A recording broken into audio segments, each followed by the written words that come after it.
All right, and hold on, see, I gotta start again. So main benefit we gained from the process. I really appreciate the holistic approach that it takes. I think we've kind of shared, we've all had basic block and tackle, we get that, we can kind of do math, we need 4 sales and maybe need to make 50 more calls a week, right? We're really good at that. What I think this does provide us specifically on a couple of different areas. Number one, my psychology degree hat comes on, and understanding the consciousness, right? Well, why, the motivation to do it, and we can all kind of apply different things there. So I think that will help our managers be better coaches. Really turn from a manager to a leader. So the manager will say, hey, go make 12 more calls a day, and the numbers will come out. And then also logically, the congruency model really helps define where some challenges are, right? So those two seem to really go hand in hand. So I'm just thinking it from the content that we provide and how we teach them this. It's a very logical flow. I guess if they don't believe in their rep's abilities, then you're falling flat, right? So there's something to go to, versus because we've all used the language. It's a skill or a will issue. Okay, well if it's a will issue, we're just like, well, screw it. There's nothing we can do. Well, no. Now we've got something to reference, right? At least the old college try, for lack of a better term. How did applying or expecting the coaching concepts positively impact someone on your team? I took this from a different perspective, and this is, I don't know the proper language. This sure as hell isn't my team, but I kind of view it as my company, right? And I've raised my hand almost a year ago saying we need help with this, and fortunately, the investment was ready. So now standing in front of me. So the process, really kind of going through that process, and I said it from day one. So that's kind of the way I framed it up. I expect to have a unified voice. That's kind of my goal, like not just us walking out of here, but as a company moving forward. So hopefully that box will be checked and executed. I would expect a swell of confidence after 3-4 months after this is done. Sharing adoption of successes. I think we're getting better with that. The whole concept of catching someone doing something right. I've been hearing that phrase the last couple of months. Hopefully we're not hearing it all the time. Hopefully it's just the way it is. And I would expect to have, and I got some math here, 137,500 moments that Mike just had up here. And the reason why I got to that math is if there's a manager coaching a person every single day, there's roughly 125 managers in the business at one time a day times 220 sales days. That's 137,500 moments every single day.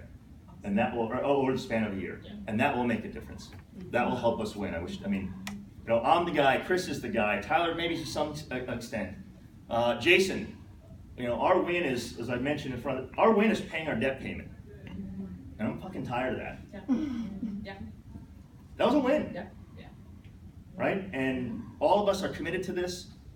The work that we do is a reflection upon our family and everything, right? We're fully committed to this. So we kind of owe it to ourselves to do that, right? So that's what I expect from this. Just a little small thing. That's it. Right? You got to see it before you can believe it. So, no, you got to believe it first. Yeah. Other way. Either way. Both work. So, as my view of coaching changed, no, it hasn't. I just think I really like the different approach to it. I'm a logical person. I'm a logical processor.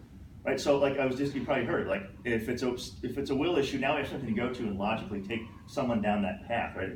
If it's a skill issue, I think we're pretty good at that, but it also kind of drives underneath the idea. So, and then personally, one coaching skill, just to echo what everyone else said, is just active and engaged listening.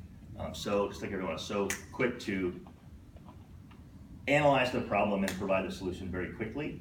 And there is, well established, a lot more benefit doing it together, having them self-realize. And the other thing that I've taken away from this idea in the leadership model, kind of in the 4 things, that says, one of them kind of leaders have inherently, the other one is learned. And that is simply a learned skill. It's a learned skill to shut your mind off for a second. And we'll get there. It only takes 12 more seconds. You ask maybe one more question, right? So kind of in my own mind, putting it in that bucket, saying, all right, so there's inherent things I got, there's things I have to learn. It's easy because I learned a lot of other things along the way. So just slide it in that avenue and let it take its role. So that's it. Yeah. It's been fun, Joe, to watch you go through this, because you've got I could it's like smoke's come out of your ears as I was teaching sometimes because I could see you thinking about stuff and going through things, and you're like a bull sometimes going, oh, I let him go. But it's interesting because for you to acknowledge and step back and go, I need to step back and let it work, let the process. Yeah. That's okay. I realize now I'm telling, not asking, and I'm doing some. Those are really good ahas. Now to watch the numbers and you got psyched when Mike said that. I saw you kind of hit the desk and go, that's what I'm looking for. That's what I'm excited to see, that as you guys go through this and start to teach, then those little things. But let it.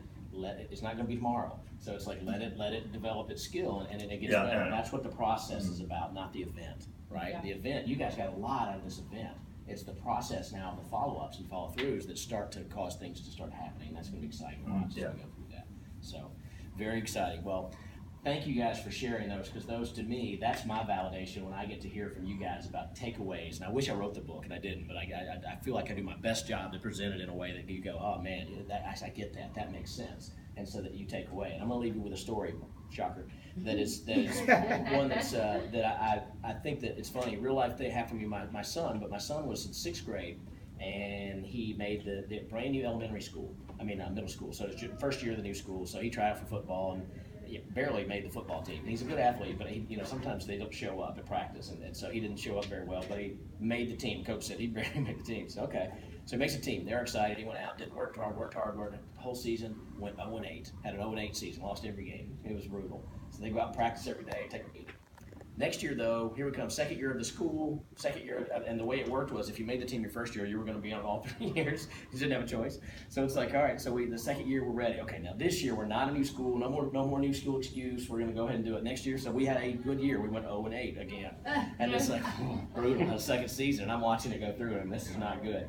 Season 3, third year, 8th grade year, here they go again. They're going to go out, and they rolled out, and they went 9-0 and won the championship. And I stopped him with the coach, and I pulled him aside at the banquet, because in middle school you can't talk to coaches. I don't know if you know that, but you don't talk to coaches. And so I pulled him aside, and I said, what was the difference in the 2 0-8s I saw and the 9-0 I saw, in your opinion? What do you think was the difference? And he said, they bought in. What do you mean they bought in? He said, we did the same drills, did the same practices, same stuff, but the attitude of the players was different.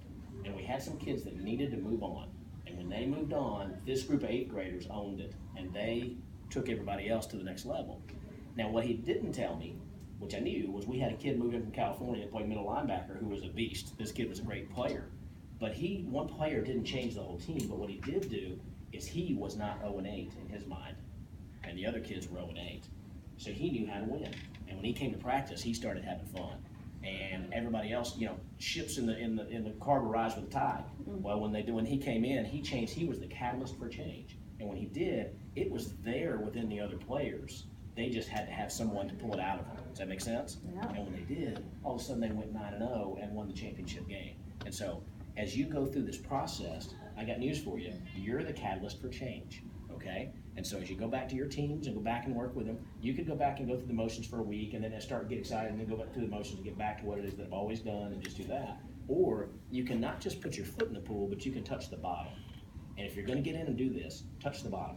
That's you got to dive in fully, and you put forth the effort, and it will bear fruit. But you got to be the catalyst for change, and it takes somebody who doesn't have the attitude of this is how we've always done. You guys know the ham story? Ever heard the story about it's Christmas?